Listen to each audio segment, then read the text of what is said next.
Hello, everyone. Welcome to this brand new podcast. This is Effing Hard, which has been launched in collaboration with Martin Sutton at 10x Ventures. This is Effing Hard is a podcast which is solely designed to interview people who are going to tell you how wonderful it is to scale a technology business, and maybe along the way share some stories which maybe aren't so wonderful and really get into the grit and authenticity of what it means to try and build something from scratch and the challenges and the successes along the way. Today, delighted to be joined by Ed Klinger. Ed is CEO and co-founder of a business called Flock, who I've had the pleasure of knowing for a few years, and I'm delighted to have on today because I know that I'm going to get a very unfiltered assessment, and we'll all get a very unfiltered view and assessment of what it's like. And it's certainly not all a bed of roses. Ed, I'll stop talking. Please, just for the benefit of everybody, introduce yourself, the business, what you're currently doing, and just a little overview of where you've been over the last few years. Yeah, sure. So thanks for having me on, Lloyd. I've known you for 6+ years. It's great to be doing this. So my name's Ed Leon Klinger. I'm the CEO of Flock. So what does Flock do today? What does that mean? Very simply, we provide insurance to businesses that have 10+ vehicles. That might be Amazon delivery vehicles, that might be rental vehicles, it might be trade vehicles that are owned by businesses, heating businesses, plumbing businesses, electricians. We insure tens of thousands of these vehicles, and we're a technology business. So we call ourselves an insurtech. Half of the business works in the insurance part and half of the business works on the tech, data science, product part. And the reason we're an insurtech is because we use data in a way which is quite novel in this industry. We put devices, telematics devices they're called, into every single vehicle. Some people might know these as black box devices. What we do with these devices is we extract data from the vehicles in real time once they're insured with us, and we can use that data to do lots of interesting things. We know where the vehicles are, we know how safely they're being driven, we can analyze that data, and we can provide a score for every single fleet, every single vehicle, maybe even every single journey and driver. And that score can inform the fleet, so we can use that to actually help our fleets become safer over time. And we can use that data to provide us with insight on how to price the insurance premium of those fleets. So very simply, safer fleets pay less. We've collected approaching 1 billion miles of data. So that's a huge data asset that we've been able to aggregate over the course of several years. And we use that to inform our approach, inform our pricing, and provide unique and valuable insights to customers. So that's what we mean when we say insurtech. And we've been going since 2016. So we've been doing this for quite some time. We started in the drone industry, doing everything I just described, but for drones. That's when you and I first met. And then we realized the drone insurance market is only so large. What if we could expand into a market much, much larger? 1,000 times as large was the challenge we set ourselves. And we did that in 2020, mid-COVID. Extremely challenging, expanding from the drone industry into the motor industry. But we made that work with some difficult decisions along the way. And now we're fully focused on commercial motor. Love it. Love it. And the business today, in terms of stage of funding, size, in terms of employees, where are you at now? So we've got about 65 employees now, predominantly in the UK and in London, where our headquarters is, where we are today. And we've raised our Series B back in 2023 with some great investors. We brought in Octopus Ventures, who led the round, Commerce Ventures. We've got some long-standing investors who have been with us on the journey, like Anthemis and Dig Ventures. So we've got a great cap table, really great investors who we love, and I think they love us. And it's been a journey, and they've been on the journey with us, and they've been very supportive of us throughout. And like I said, now about 65 employees across the country with that divide down the middle. We're a part insurance company, part technology business. Makes complete sense. And so growing up, young Ed, did he dream of being the leader of an insurtech business? No, not necessarily. Partly because insurtech didn't actually exist when I was growing up. Tech really has only been around for about a decade. But even if it had existed when I was growing up, I wouldn't have necessarily chosen that exact path. Growing up, when I was a kid, I was always fascinated by technology and science and engineering and physics. So that was my obsession. You know, I had aspirations to be an astronaut when I was really young. And then that morphed into an architect and then a physicist. And actually things started taking shape when I read a book called The Singularity is Near. Okay. written by Ray Kurzweil. I recommend this to anyone who's interested in the future. It got me on a path towards trying to understand the trends that shape the future of our built and engineered world. Really important concepts like Moore's law. The fact that almost set in stone is the continuous trend of technology development. It's not going away, it's exponential. And once you realize that computation will only become more powerful and faster and smaller, you start to look into the implications of that down the line. And Ray Kurzweil in his book, this was written many years ago, but was very accurate in his predictions of what the world would look like today and tomorrow. Wow. He predicted things like ChatGPT, like our ability to interact in natural language with computers, like text to speech to text. He was a real pioneer in this space, and he laid it all out in this book. And once I read that, I knew I was on a path to working in engineering and technology, and there was no other path for me, studying engineering at university and ultimately led to Flock. Love it. I'm going to check that book out. It sounds fascinating. Dare I ask what he predicts next? So what he ultimately predicts is this concept of the singularity, whereby artificial intelligence becomes so intelligent that it essentially surpasses all human knowledge. And he talks about ultimately the kind of merging of man and machine once we reach this point of superintelligence. And he predicts the technologies that take us towards that point with terrifying accuracy. So he's written an updated version of the book, which was only released more recently, called The Singularity is Nearer, which I'm yet to read. So that's next on my list. Love it. Love it. So that reading that book was obviously an influence in the direction that you took earlier on in life. If you look at other influences that have helped you to get to where you are, maybe earlier or maybe in more recent years, are there people that really stand out that have really helped to shape where you are today? Yeah. There are a few. I think, one tenet of how I do business and like to make decisions is I'm quite consultative. I quite like to get a kind of plurality of views on different topics. So my answer to this question is probably to name a few different people who have come together to shape how I think about things. The first one I want to shout out is my co-founder, Anton. Anton actually founded Flock. And if there's one thing that Anton helps me with and has helped me with over the last almost a decade that I've been working with him, it's focus. I am very excited and enthusiastic about new ideas and the big shiny thing that on the hill. And what Anton is fantastic at is bringing me back to reality and saying, what's the one or two most important things that we need to get done in the next 3 months, in the next 6 months, in the next year?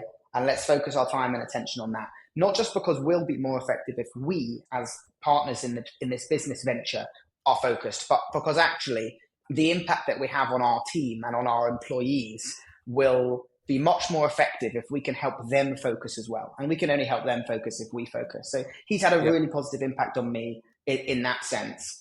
I'll name a few others. So our chairman, a guy called Roger, again, I've been working with very, very closely with him for a long time. And if there's one thing that I can attribute to him, and I would encourage this of anyone thinking of starting a business, it's to think big.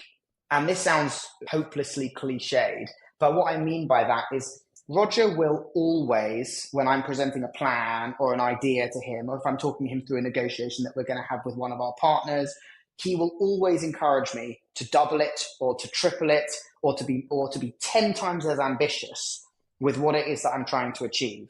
Because he knows that if he can set that incredibly high bar, that almost unfeasible expectation on me, that will filter down and it will impact my decision making and the decision making of everyone who reports into me and everyone who I work with. And even if we don't achieve that 10x ambition, maybe we only achieve 6x or 3x, it's still significantly above where we might have landed if we hadn't had someone in our life telling us, hey, you can think a lot bigger than this. You can be a lot more ambitious. You can set your targets much higher. I'll build on this a bit. Again, this is a very cliched answer, but it would be remiss of me not to say it. I've basically read everything I can about Elon Musk, his life, and how he's been able to achieve the extraordinary, seemingly impossible things that he has achieved. The biography by Walter Isaacson is, in my opinion, the single best business book I've ever read. And I try my best to read as many of these books as I can. Yeah. If there are so many takeaways from that book, it's almost hard to choose five. But if I had Yeah. to single out one takeaway from that book, it's that Elon has a maniacal sense of urgency in everything that he does.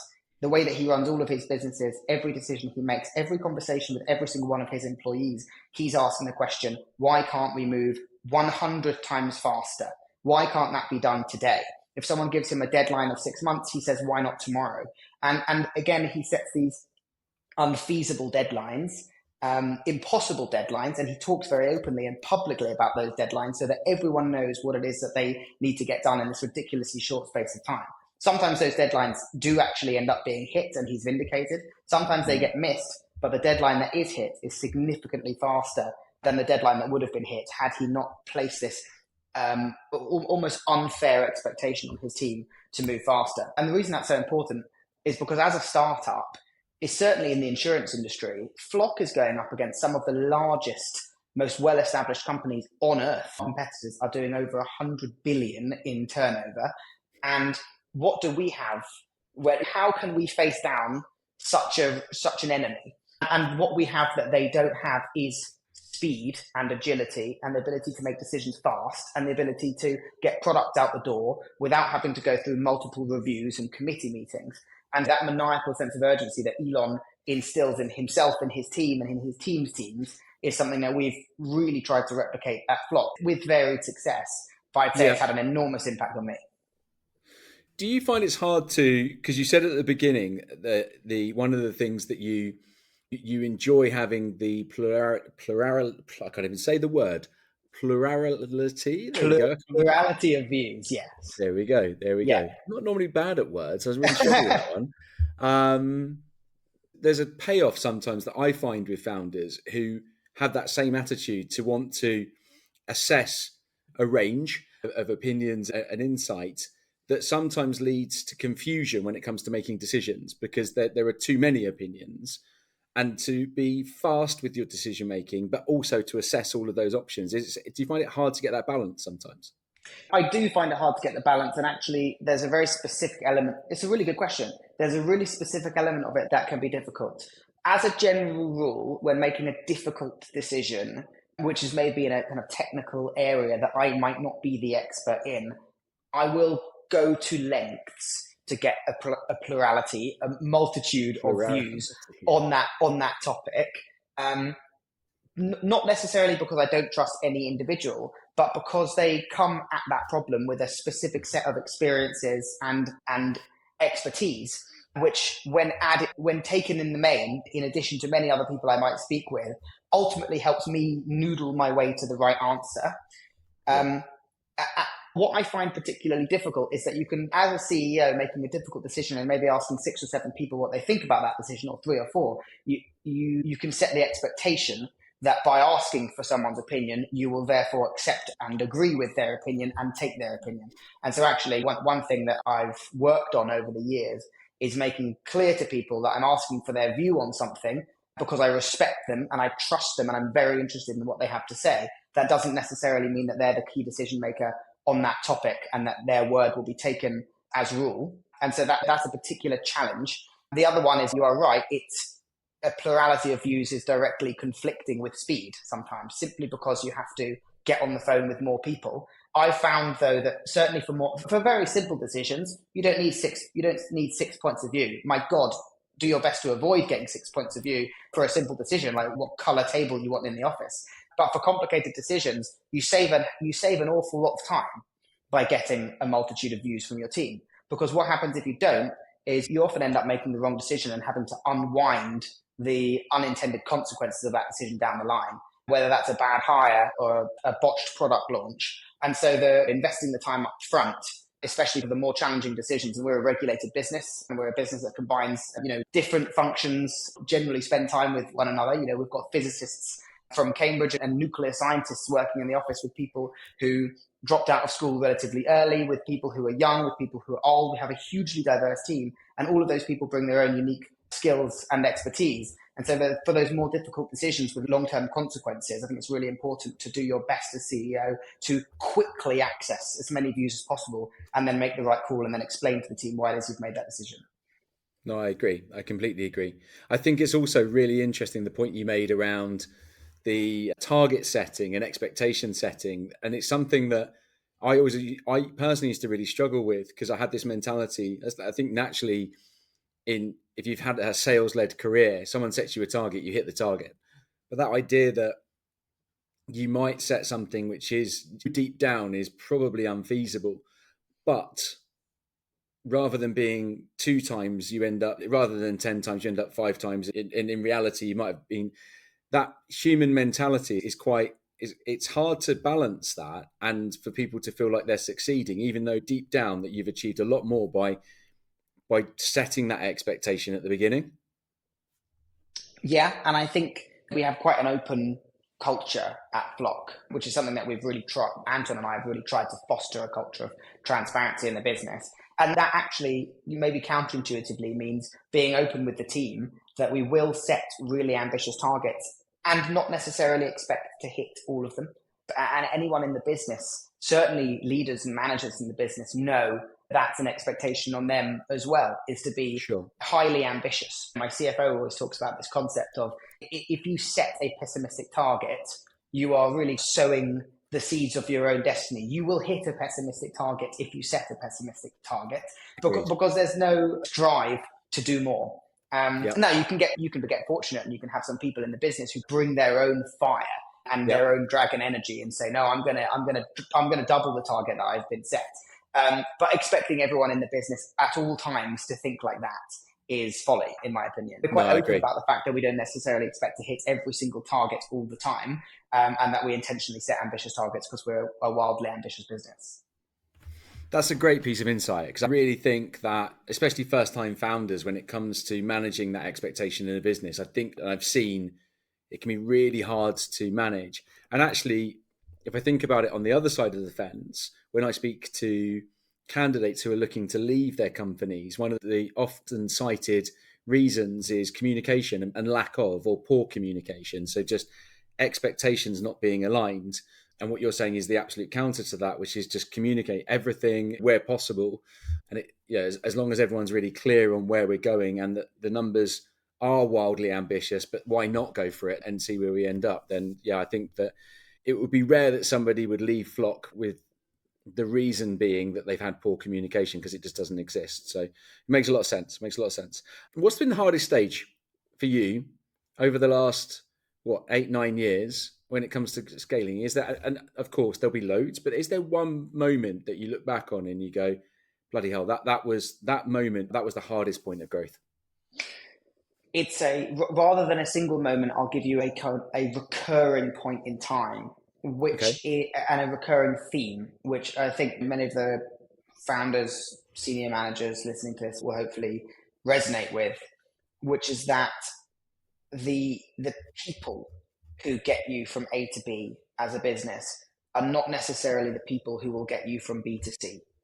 So the people who get you from 0 to 1 million in revenue will have a set of skills and behaviors that are not necessarily the skills and behaviors that you need in the business to take you from 1 million to 5 million. They might be fantastic people. They might even be great friends. And this has happened at Flock on several occasions. But if they just don't cut it and they're slowing down the business, and maybe even worse, having a negative impact or a toxic impact on the business or on their colleagues, it's an extremely difficult decision and a very difficult conversation to let these people go, because they've worked incredibly hard. They've given their all to the business. They've done great work. Maybe you've been utterly reliant on them and almost blown away by what they've managed to achieve only 6 months prior. And now you're looking at them and you're thinking, you're failing in every direction, right? You're not getting on with your colleagues. You're not hitting your targets. You're not communicating effectively. You're not doing your best to problem solve and even understand the problem that's in front of you. And I'm sure a lot of people resonate with this. And that's an exceedingly difficult and recurring challenge, running a business that's scaling quickly. So I think that people and dealing with people as you go through those transitions is probably the hardest part of scaling a business at pace. And when do those points come? That happens. There's not been a single month in the business where there hasn't been someone or multiple people going through that kind of transition. But those points are concentrated, in my experience, after large events like fundraisers. When you bring in a new set of investors and a big injection of cash, there's suddenly a very large new expectation on the business, a new expectation of growth, of quality. You need to bring in new customers, new partners at a much greater rate. And so suddenly you, as CEO, need to force yourself through an uncomfortable transition. And you then expect that from your entire senior leadership team and beyond. And for you to really look at your team and say, is the team that got me to this fundraise going to be the team that gets me to the next fundraise? And some of them will be, and some of them won't be. And that's a really difficult transition, especially from an empathetic point of view, having to essentially let go of people who you've become really close with and trusted over the last few years. It's exceedingly difficult. I think also in that challenge is somebody articulated this to me the other day in a really cool way, which was that you're aware when you join an early stage business that the speed of development within the business will often outstrip your personal speed of development. So things are just moving at a rate a lot faster, and you feel like you're trying to catch up, especially if you've not done it before and you don't come from a position of real experience. And at some point you recognize that there's a gap, and the company is just going that much faster than you can actually keep up pace with. And that's when their view was that's when you start to see the issue, because that person just can't keep leveling up to match the speed of the business. And some people thrive in that. They really enjoy that challenge and meet it head on and can elevate themselves constantly. And actually others get to a ceiling where they go, actually, I can't do this. That is not, my skills aren't best suited to where we are now. And the way that they framed it when this person that I spoke to said, that's quite scary actually as the employee, because you are aware of where your shortcomings are and you probably don't want to admit them, but you know that they're there.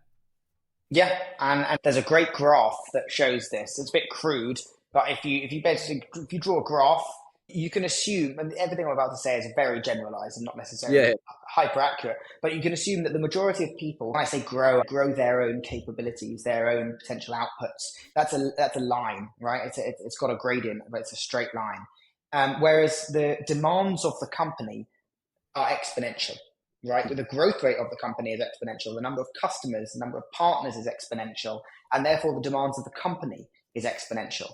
It's a line that gets steeper and steeper. And if you draw those two lines on a graph, at one point, the line with a solid gradient is going to be above the requirements of the business. But very quickly, that exponential line is going to intersect, and then it's going to race almost vertically upwards. And just building on what you talked about, it's not just that the needs of the business catch up and overtake the output of the individual, but it's that once that point has happened, things can break down really quickly because those two lines diverge rapidly and the distance between them grows exponentially over time as well. And everyone will recognize this.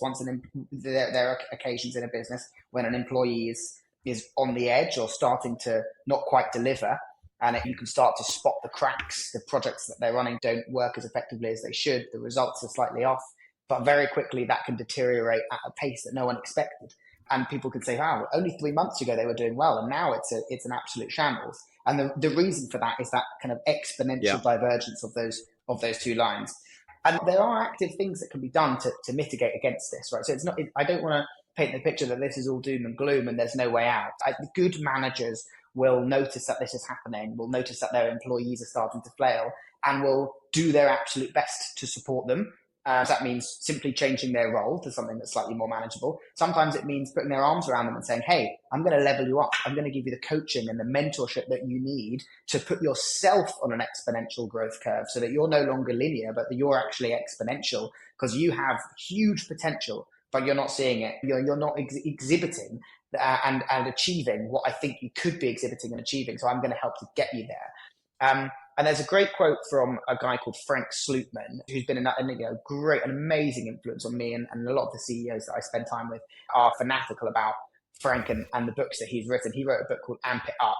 He was the CEO of Snowflake alongside two other multi-billion-dollar businesses. He's been immensely successful.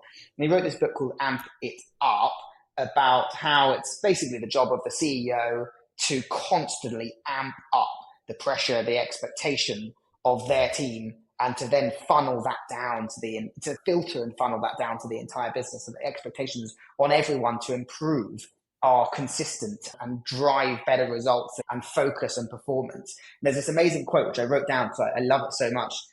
He's talking about kind of junior managers, junior entrepreneurs.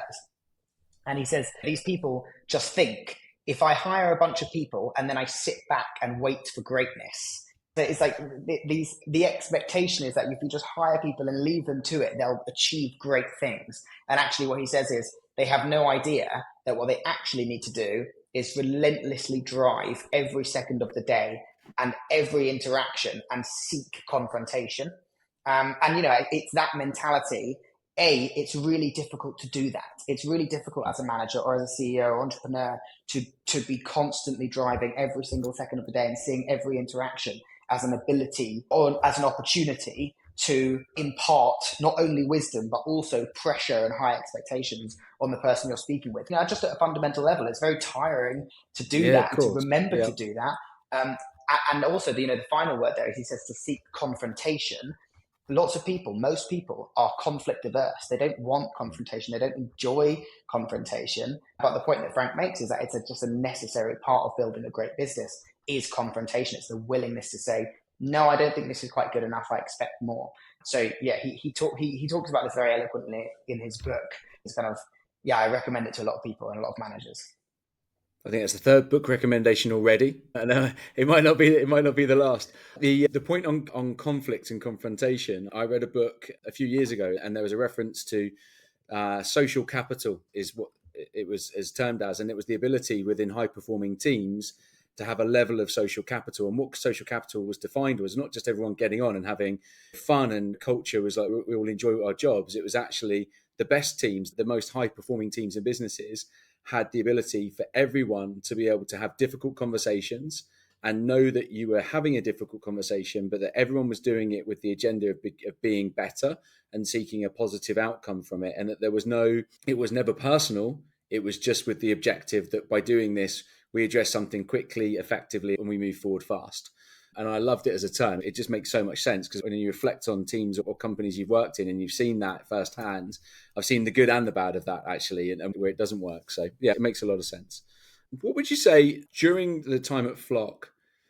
Is there and again, there may be multiple times, but is there something that you've done, a lever is the term I like to use, that you've pulled or a direction where you've gone, we need to do something different here, and you've made a change of strategy or a new product or something's changed, and actually the results have been even better than you ever imagined?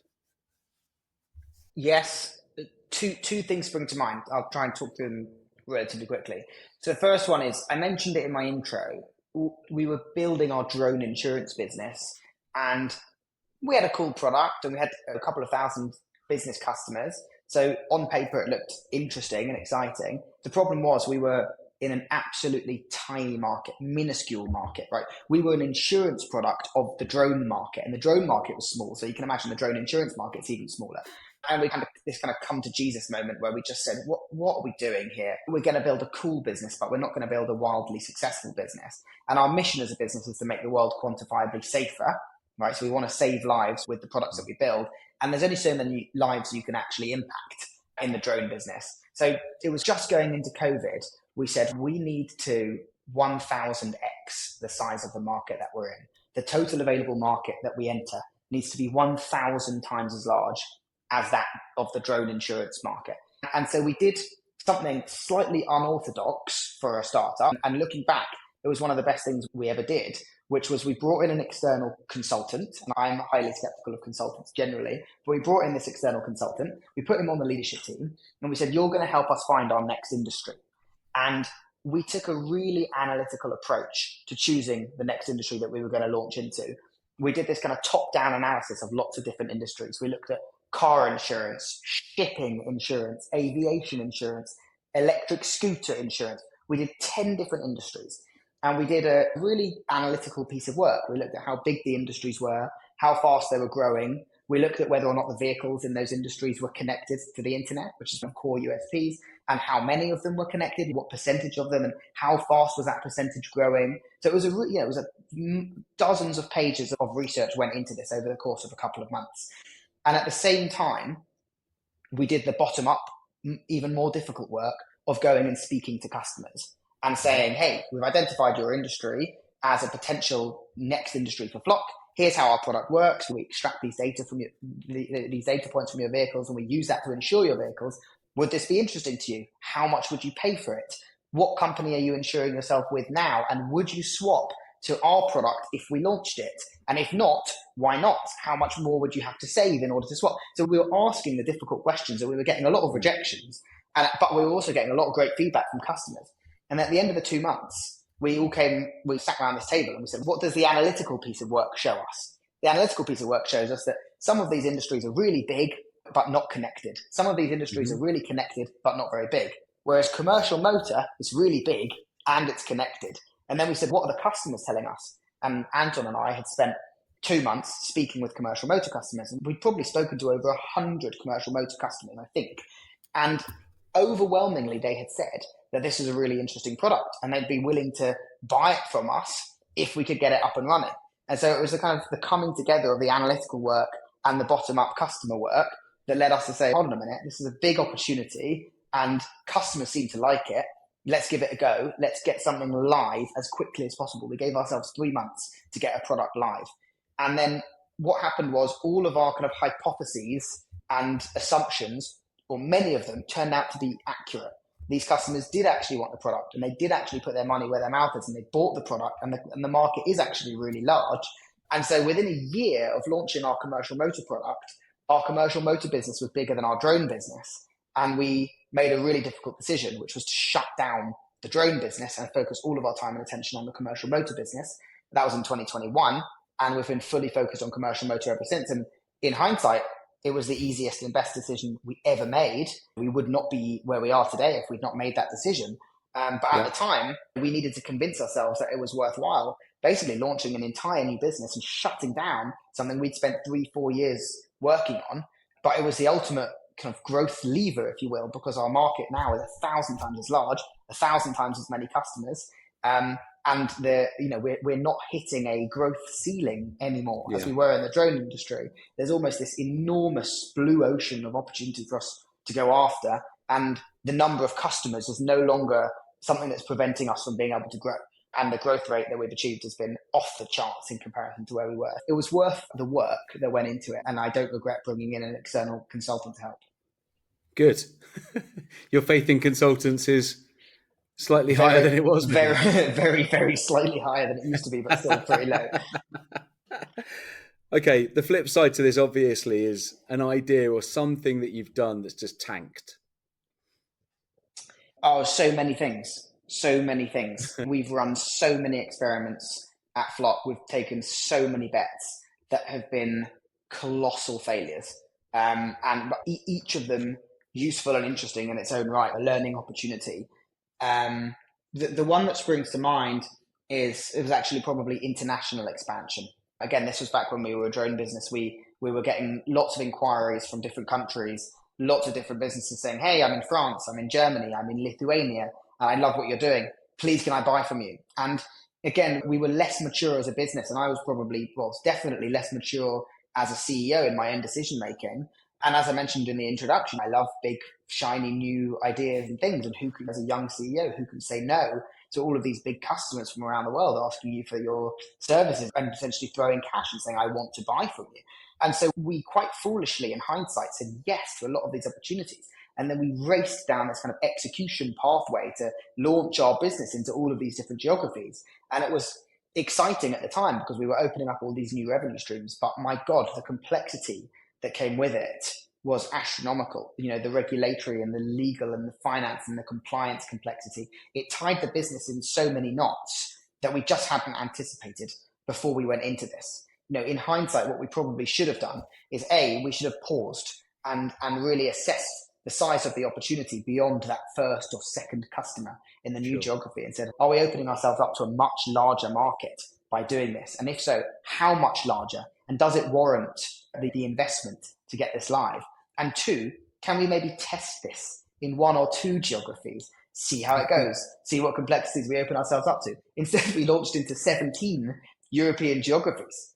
The result, like I mentioned, was we were hamstrung by Yeah. red tape and compliance and new operational processes that we really didn't wish we'd signed up for.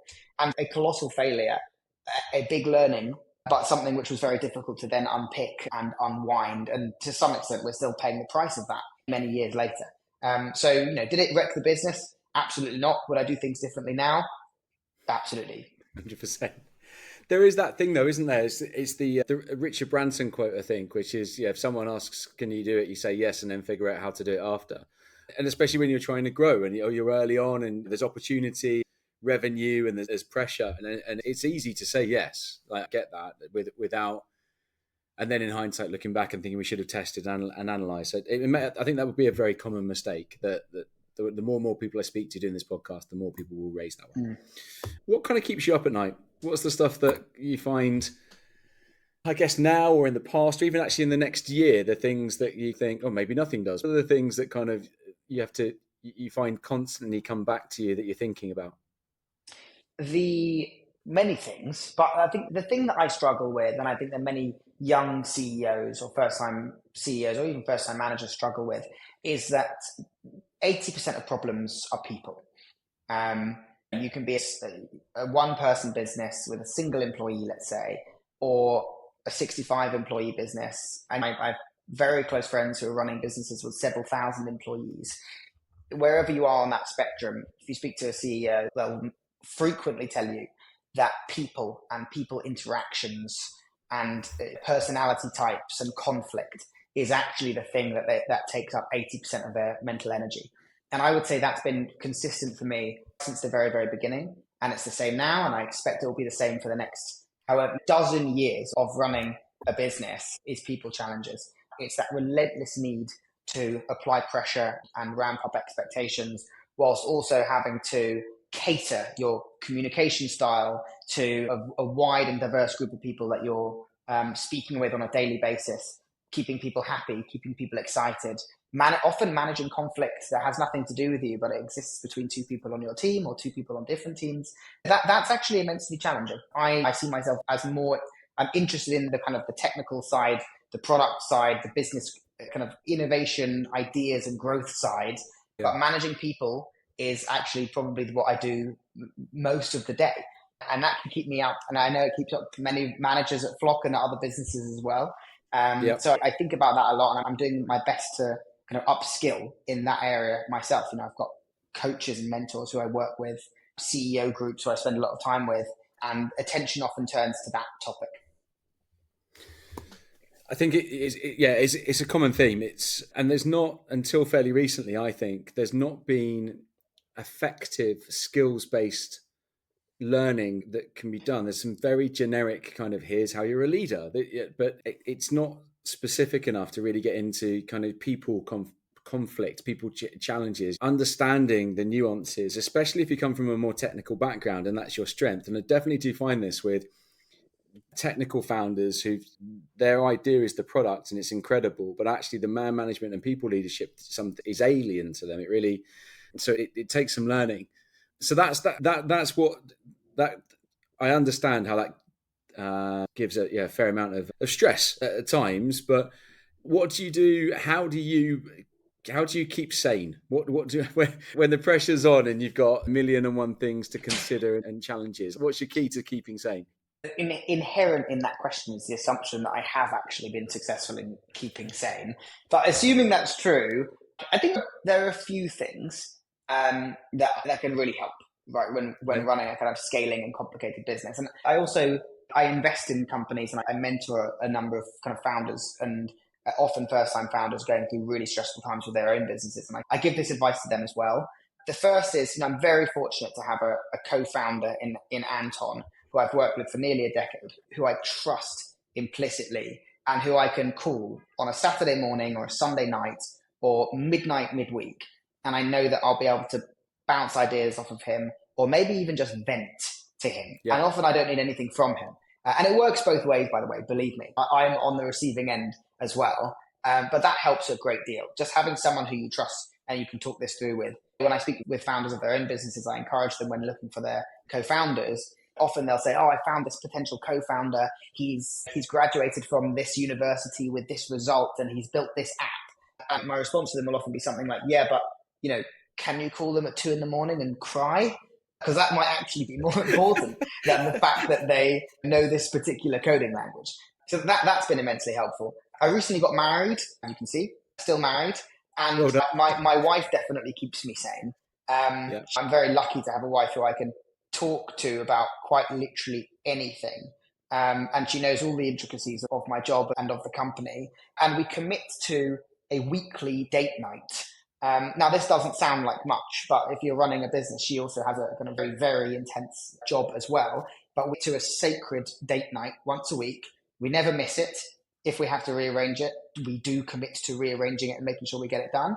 And it's no mobile phones, utter dedication to one another. We spend the whole night together. We don't go and check Slack and stress ourselves out with the multitude of things that crop up at work. And that helps to keep both of us sane, I think. And I would encourage anyone who runs a business and is lucky enough to have a partner to do that. It's really important. I learned that from, you said there would be another book recommendation. There's a fantastic book called The High Growth Handbook, which was written by a kind of founder turned investor called Elad Gil. And this is another way I stay sane. That book, it really is the high growth handbook, meaning that if you're building a high growth business, basically any problem you're going to come up against whilst building a high growth business, he outlines the problem and a sensible solution in the book. It is mind blowing. He talks about hiring, firing, performance management, expanding new products, new markets, fundraising. He's covered it all. And one of the things that he recommended in that book is life is intense, running a startup is intense, and it's consistent, and it's a marathon, not a sprint. Make sure you commit to a date night with your partner at least once a week. And that was the book this was 7 years ago that I read this, and I said, right, let's do this, let's give it a shot. And it's stuck for 7 years. And then the final piece is, I kind of mentioned this earlier as well, it's incredibly helpful to spend time, not necessarily all your time outside of work, but to spend some time outside of work with a community of people who are coming up against the same kinds of challenges you are. The CEO challenge is very specific, it's very unique, and there are many of the problems that you're coming up against as a CEO are similar to problems that other CEOs are coming up against. The CEO challenge is unique, but it's shared amongst CEOs. So if you can spend your time with them, maybe it's a dinner every month, or maybe it's just a WhatsApp group where you can kind of bounce ideas around. That's been really helpful for me. And I've got a few kind of little CEO WhatsApp groups and kind of friendship groups, and we'll try and spend time with each other periodically. And we always breathe a huge sigh of relief when we get to one of these dinners and we talk about a specific problem that we're facing, and 5 of 7 people around the table say, oh, I'm facing that problem right now, and here's what I'm doing about it. A, because you get some great recommendations and ideas, and B, because you realize that you're not alone in facing these problems. They're actually more common than you think. So that helps me stay sane. Those things combined. I love that. I think there's a good balance there, isn't there? There's a good balance of personal, professional, and the point of the co-founder actually, I think, is as somebody personally who's had my own business and have done it by myself, and I've got friends who've launched other companies, recruitment businesses as well, who've done it with co-founders. I wish I'd done it earlier. That's for sure. I wish I'd found somebody that I could. I just didn't. At the time, it wasn't a factor for me. But I think that it makes so much sense, and I can see why so many founders that I meet they want to find a co-founder as soon as they can, but then finding one is pretty challenging. We've talked a lot about reading, obviously consumption of information, news, stories, etc. But the podcast is about this is effing hard, and I think I've read, and one of the reasons why we wanted to do the podcast is I see so much noise around how great it is, the success, and how wonderful it is to build and scale your business. Often, naturally, the companies that are doing incredibly well are the ones whose names are in lights. But is there something that you've seen or read, or maybe a perception that you had, which you just reflect on it and look at it or see it regularly and go, that is the biggest load of BS when it comes to scaling a business? It just doesn't stack up, or you can't understand where that comes from. So, I gave a bit of thought to this. So I think that one thing that you're told repeatedly, although often not by entrepreneurs or CEOs, but by accepted wisdom, is that as your business scales, you need to increasingly delegate. Now, obviously, there is a lot of truth in that, right? You simply, as your business grows from you as a sole employee to 10 employees to 50 to 500, obviously, you cannot retain as much information or be in all the detail all the time. So you do indeed have to delegate and you have to trust your employees. Mm-hmm. But I think it's established wisdom that you need to extract yourself from the detail.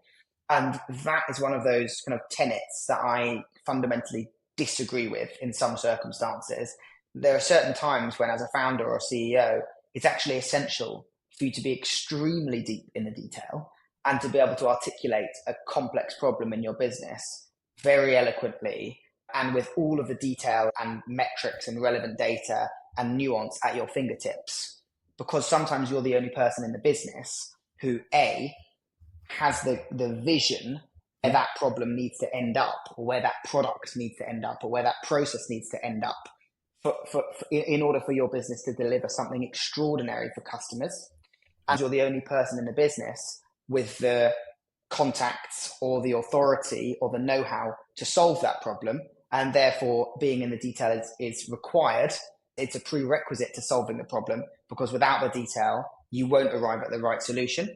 Again, there's someone who has articulated this so much better than I just did, is the essay Founder Mode, which has done the rounds. Paul Graham, this essay Founder Mode, has done the rounds over the last few months, where he articulates how important it is for CEOs of their own businesses to be willing and able to throw their weight around and start solving problems and being in the detail, rather than simply playing the role of kind of corporate executive who expects that other corporate executives will magically solve all those problems for them.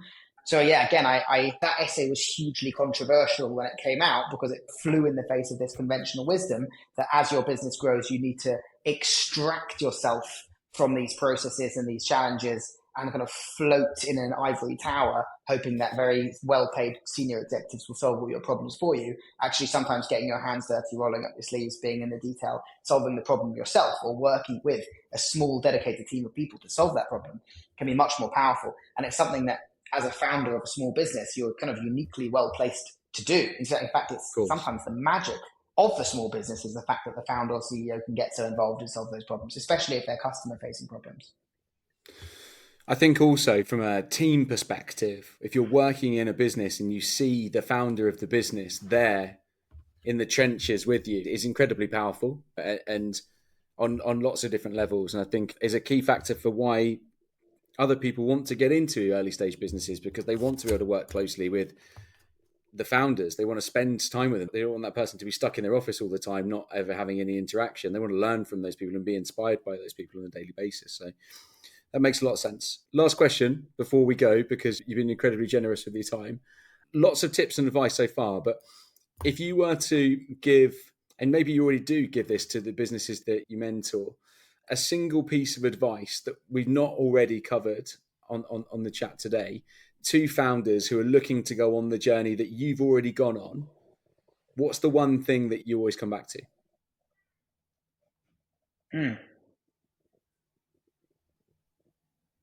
That I've not already mentioned. That's a difficult one. Or maybe one that you have mentioned, but you think, actually, that's the one that I always come back to. I'll give two. One that I've mentioned, one that I haven't. Is that okay? Okay. Yeah, of course. Okay, so the one that I've already mentioned, but I think is really important, is this idea of building a kind of mentorship community around you. Mm-hmm. Many of the challenges that you'll come up against as a founder have already been solved. You just don't need to reinvent the wheel on all of this stuff and come up with first principle solutions to every single problem. And I'm actually a huge proponent of first principle thinking, but not for tried and tested challenges that have been solved successfully time and time again by incredibly smart people. Do whatever it takes to build a community of mentors. What does that mean in practice? It can be going back and reconnecting with the three smartest people you spoke to over the last year, who you learned something from. Maybe it's a customer, maybe it's a partner, maybe it's an investor, maybe it's just someone you met at a conference, and just saying, hey, really out of the blue, really random, I'd love to grab a coffee with you. I'm working through a really complicated challenge at the moment. I think you're the best person in the world that I know to help me solve this challenge. Here it is in a single sentence. Can I meet you this week? I'll come to you. Right. So that's a really pragmatic way Just get in front of someone who you think you can learn from. And then when you're Yep. with them, these kinds of people, these really smart, high agency people who have a big impact on whatever problem they're working on, hence you're so attracted to go and speak to them again, tend to love being given complicated challenges to solve or complicated business problems to solve and think about over a coffee with an enthusiastic entrepreneur. So you'll be surprised how frequently the answer that comes back is, hell yeah, where do you want to meet? I'll come to you. So that's my first piece of advice. And if you can, get a few of these people. Maybe you're building a fintech, maybe you're building a neobank. You probably want someone in there who's built a bank and knows the challenges that are unique to building a bank. You probably want someone else in there who's built the technical infrastructure that needs to come with building a bank. You probably need someone else in there who knows how to hire great executives, right? So build a little community. Each one will bring their own kind of special something to the equation, and then do whatever it takes to spend time with them. Incentivize them with challenging problems or with equity in your business so that they're incentivized long-term for your business to succeed. Find out what it is that interests them. And over time, you'll change those mentors up because the problems that you're tackling as an entrepreneur will change. And therefore, the mentors that you need will change. And sometimes you have to say goodbye to a mentor. You say, it's been great. I've learned a lot. You've enjoyed it, hopefully. You've been incentivized. Now I'm going to swap you out for someone more relevant. Obviously, you can be a bit more diplomatic in the way that you phrase it. That's the first piece of advice. My second piece of advice, again, I give this to all the founders that I work with, especially for VC or kind of investor-backed businesses.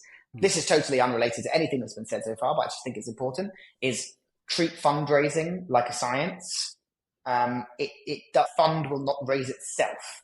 And fundraising is something that's often overlooked as a bit of an afterthought by first-time entrepreneurs, but actually it's a process that needs to be mapped out in advance, planned for meticulously, and then prosecuted as if it were a complicated project with lots of moving parts, almost like a sales process, because in a sense, it's a sales process. You're selling a piece of your business.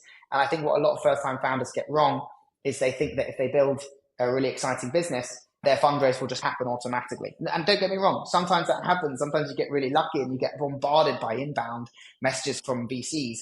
And sometimes you have to just put in the hard yards and set up the process in the pipeline and then work your way through it methodically with great materials that get better over time, with a really good FAQ so that investors know what they're investing in. There's great literature out there about how to do this well. Anyone listening to this who wants to get my view on it can just message me on LinkedIn. I'm very happy to, I love talking about this, but treat fundraising like a science. And that means measuring it and managing it and spending a significant amount of your week on it and not getting distracted and thinking that it will happen by itself. Those are my two kind of very different pieces of advice, but both of them hopefully helpful.